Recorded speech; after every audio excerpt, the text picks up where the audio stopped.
Hello નમસ્કાર મિત્રો, આપણી યુટ્યુબ ચેનલ ગુજરાત જીકે ગુરુ પર હું પંકજ કંજરિયા તમારું હાર્દિક સ્વાગત કરું છું. મિત્રો, આજરોજ ફોરેસ્ટ ગાર્ડનું પેપર લેવામાં આવ્યું, એટલે કે 14/2/2024નું શિફ્ટ 1નું પેપર લેવામાં આવ્યું સવારે 9 થી 11 વાગ્યાના ગાળામાં. તો આ પેપર જે છે એમાં કેવા પ્રશ્નો પૂછવામાં આવ્યા હતા, કેમ કે આ પેપર જે છે ઓનલાઈન લેવામાં આવે છે, એટલે એ પેપર જે છે તમને પાછું આપવામાં આવતું નથી. એટલે વિદ્યાર્થીઓને જે યાદ રહ્યા છે એની સ્મૃતિ આધારિત જે આપણને પ્રશ્નો મોકલવામાં આવ્યા છે, તો એના આધારિત આપણે આ વિડીયો બનાવી રહ્યા છીએ કે કેવા પ્રશ્નો પૂછ્યા હતા, કયા ટોપિકમાંથી પ્રશ્નો પૂછ્યા, તો આ વિડીયોની અંદર આપણે જોઈએ. વિડીયો શરૂ કરતાં પહેલાં ચેનલ પર નવા હોય ચેનલને સબસ્ક્રાઈબ કરી લો. વિડીયો સારો લાગે તો લાઇક કરો, તમારા મિત્રો જોડે શેર કરી શકો છો. તમારે કોઈ ડાઉટ હોય તો કોમેન્ટમાં જરૂર બતાવો. તો જો સૌપ્રથમ આપણે હવે ક્વેશ્ચન વાઇઝ જોતા જઈએ. તો એક ક્વેશ્ચન એવો પૂછ્યો હતો કે ગેંડા દિવસ જે છે એ ક્યારે ઉજવવામાં આવે છે. મતલબ કે દિવસમાંથી એકાદો ક્વેશ્ચન તો દર વખતે હોય જ છે. મગર દિવસ ક્યારે ઉજવવામાં આવે, ગેંડા દિવસ ક્યારે ઉજવવામાં આવે, તો આવો એકાદો દિવસમાંથી ક્વેશ્ચન હોય છે. તો આજે ગેંડા દિવસ ક્યારે ઉજવવામાં આવે છે એના વિશે પ્રશ્ન પૂછવામાં આવ્યો હતો. પછી બંધારણમાંથી પ્રશ્ન પૂછ્યો હતો કે બંધારણના અનુચ્છેદ 32 વિશેનો એક પ્રશ્ન હતો. એક્ઝેક્ટ શું હતો એ ખ્યાલ નથી, પરંતુ અનુચ્છેદ 32 વિશેનો કંઈ પ્રશ્ન હશે. આપણે જે બંધારણની અંદર રીટની જે વાત કરવામાં છે, 5 પ્રકારની રીટ દાખલ કરવામાં છે, એને લગતો કંઈ પ્રશ્ન હશે. ત્યારબાદ ગુજરાત પોલ્યુશન કંટ્રોલ બોર્ડ, જેને આપણે GPCB કહીએ છીએ, ગુજરાત પોલ્યુશન કંટ્રોલ બોર્ડ આપણે જેને કહીએ છીએ, તો આના વિશે એક પ્રશ્ન હતો, પણ એક્ઝેક્ટ શું હતો એ ખ્યાલ નથી. એટલું ખ્યાલ છે કે ગુજરાત પોલ્યુશન કંટ્રોલ બોર્ડ વિશે એક પ્રશ્ન હતો. જો ગુજરાત પોલ્યુશન કંટ્રોલ બોર્ડ છે, નેશનલ ગ્રીન ટ્રિબ્યુનલ છે, પછી ગુજરાતની આપણે જે વન્ય સુરક્ષા વન્ય પર્યાવરણ સુરક્ષા ધારો છે, વન્ય જીવ ધારો જે છે, ઓકે, પર્યાવરણને લગતા, તો આમાંથી એકાદો ક્વેશ્ચન તો હોય જ છે. તો આમાંથી તમે કોઈ પણ જે છે એ બધો ડેટા તમે વાંચી લેવો જરૂરી છે. ત્યારબાદ ઓઝોન સ્તરનો એક પ્રશ્ન હતો, ઓઝોન સ્તરના ભંગાણ વિશેનો હોય છે, ઓકે, અલ્ટ્રાવાયોલેટ કિરણો, તો એને લગતો કંઈ પ્રશ્ન હતો. ત્યારબાદ એક પ્રશ્ન એવો પૂછવામાં આવ્યો કે ભારતમાં પ્રોજેક્ટ ટાઈગરની શરૂઆત કયા વર્ષમાં થઈ હતી. જો આપણા 1972 સુધી ભારતનું રાષ્ટ્રીય પ્રાણી સિંહ હતું. ભારતનું રાષ્ટ્રીય પ્રાણી સિંહ હતું, પરંતુ એક પ્રોજેક્ટ ટાઈગર શરૂ કરવામાં આવ્યો તો 1972માં એમ ગઈ. ત્યારબાદ આપણે રાષ્ટ્રીય પ્રાણી જે છે એ વાઘને પસંદ કર્યું, પ્રોજેક્ટ ટાઈગર લાવવામાં આવ્યો હતો. તો એક પ્રોજેક્ટ ટાઈગરને લગતો પ્રશ્ન હતો કે ક્યારે શરૂ કરવામાં આવ્યો. ત્યારબાદ છે પર્યાવરણમાં ગ્રીન હાઉસ ગેસની અસર વિશેનો પ્રશ્ન હતો. ઓકે, ગ્રીન હાઉસ ગેસની અસર વિશેનો પ્રશ્ન હતો. એક્ઝેક્ટ શું હતો ખ્યાલ નથી, પરંતુ ગ્રીન હાઉસ ગેસનો કદાચ નીચે વિધાનો આપ્યા છે, એના આધારે તમારે એના જવાબ આપવાના હતા.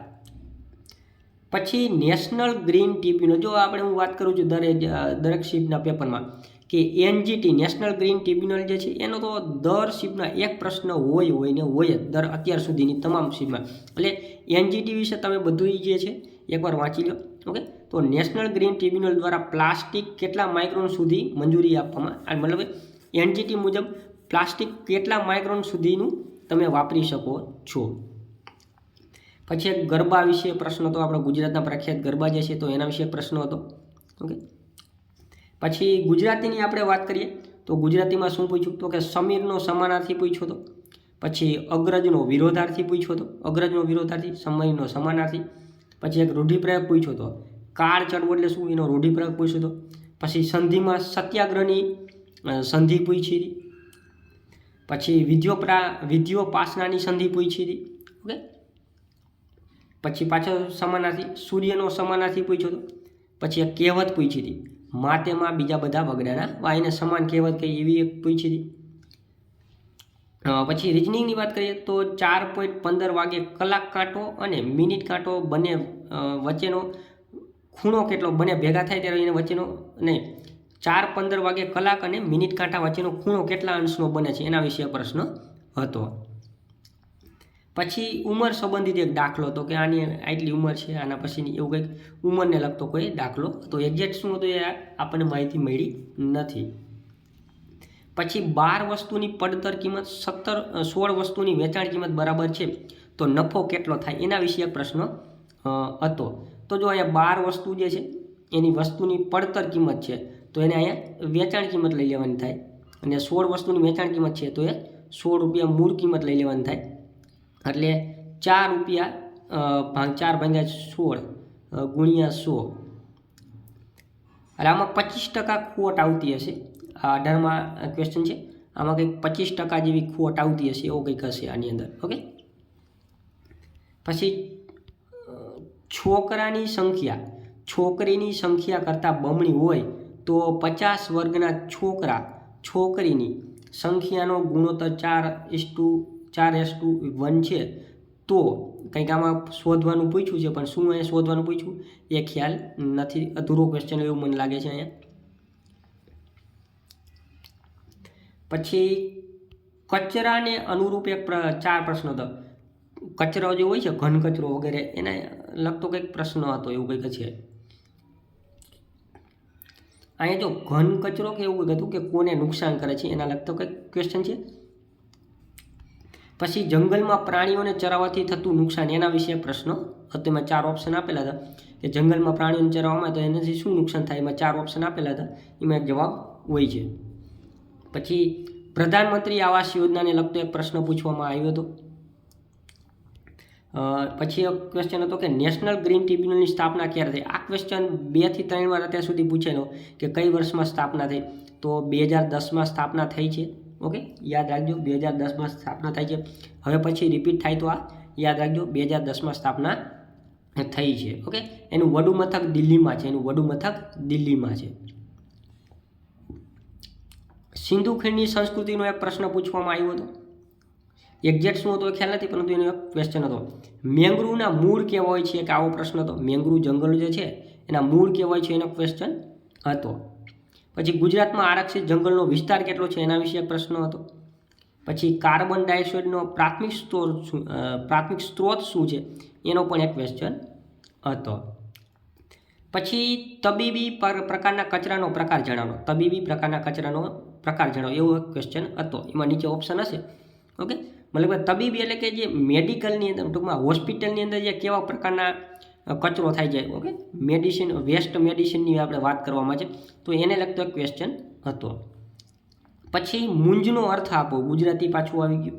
ઓકે, પછી નષ્ટનો અર્થ આપો, એ ગુજરાતીનો જ ક્વેશ્ચન હતો. પછી એક હતો કે ફ્લેમિંગો ગુજરાતમાં વધુમાં વધુ ક્યાં જોવા મળે. આપણા કચ્છની અંદર આપણને સૌથી વધારે શિયાળામાં ફ્લેમિંગો વધારે જોવા મળે છે. પછી એક ક્વેશ્ચન હતો હોકી સ્ટિકનો. ઓકે, હોકી સ્ટિકનો ઉપયોગનો એક પ્રશ્ન હતો. ઓકે, એક્ઝેક્ટ નથી ખ્યાલ શું પ્રશ્ન હતો, પણ હોકી સ્ટિકના ઉપયોગનો એક પ્રશ્ન હતો. ઓકે, પછી યુનેસ્કોમાં કઈ વાવનો સમાવેશ થયેલ છે, એવો ક્વેશ્ચન અહીંયા છે. તો આપણી ગુજરાતની રાણકી વાવ જે છે એનો સમાવેશ આપણી યુનેસ્કોની સાઇટની અંદર સમાવેશ થયેલો છે. પછી ગુજરાતમાં સાક્ષરતા દર કેટલો છે, એનો પ્રશ્ન હતો. પછી સરદાર વલ્લભભાઈ પટેલને લગતો એક પ્રશ્ન હતો. પછી કેન્દ્ર અને રાજ્ય વચ્ચે નાણાંની વહેંચણી કોણ કરે, તો આપણું નાણાં પંચ કરે. ઓકે, નાણાં પંચ જે છે એ કરે છે. અનુચ્છેદ 280 મુજબ નાણાં પંચની સ્થાપના કરવામાં છે. કેન્દ્ર અને રાજ્ય વચ્ચે નાણાંની વહેંચણી કરે છે.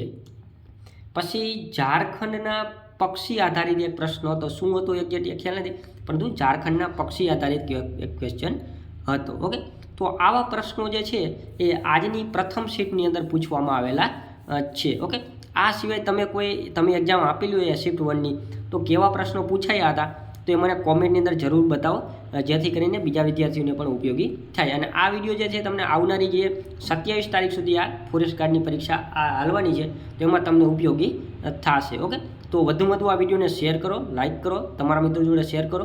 ઓકે, થેન્ક યુ, જય હિન્દ.